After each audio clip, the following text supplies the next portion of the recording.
एक तरफ जहां कांग्रेस पार्टी का हल्ला है कि केंद्रीय गृह मंत्री अमित शाह अपने पद से इस्तीफा दें, तो वहीं दूसरी तरफ भारतीय जनता पार्टी की ललकार है कि राहुल गांधी को गिरफ्तार किया जाए, राहुल गांधी को निष्कासित लोकसभा से किया जाए। राहुल गांधी जब से नेता प्रतिपक्ष बने हैं तब से भारतीय जनता पार्टी के लिए वो गले की फांस बन चुके हैं। कभी गौतम अडानी का मुद्दा उठाते हैं तो कभी किसानों का मुद्दा उठाते हैं। तो अब मुद्दा है बाबा साहेब भीमराव अंबेडकर का। गृह मंत्री अमित शाह का राज्यसभा में एक ऐसा बयान जारी करना जिससे भारतीय जनता पार्टी की नींव को बड़ा खतरा मंडराता हुआ नजर आ रहा है। इस बीच भारतीय जनता पार्टी के तहत केंद्रीय गृह मंत्री अमित शाह कोई बड़ी माफी नहीं मांगते हैं, न गलती का एहसास उन्हें होता है, बल्कि राहुल गांधी पर यह पूरा मुद्दा मोड़ दिया जाता है।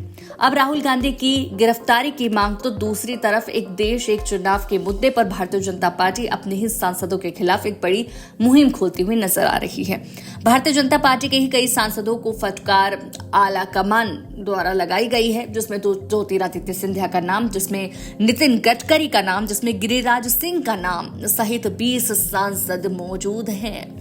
अब ज्योतिरादित्य सिंधिया का अपमान लगातार भारतीय जनता पार्टी में कई सूर तो पकड़ रहा है। हमने ये भी देखा कि विजयपुर का उपचुनाव बीजेपी का ना जीतना, सिंधिया पर आरोप लगना, सिंधिया के विधायकों को कटघरे में खड़ा करना, सिंधिया को मध्य प्रदेश से निकाल कर केंद्र में भेज देना, सिंधिया को उसकी ही लोकसभा सीट से अलग थलग कर देना, सिंधिया का वजूद मध्य प्रदेश में खत्म कर देना, केंद्र में ज्योतिरादित्य सिंधिया पर कई सवाल दाग देना, यह दर्शाता है कि भारतीय जनता पार्टी अब ज्योतिरादित्य सिंधिया को ही अपमानित करने लगी है। तो क्या राहुल गांधी का दर्द और ज्योतिरादित्य सिंधिया का दर्द एक जैसा है?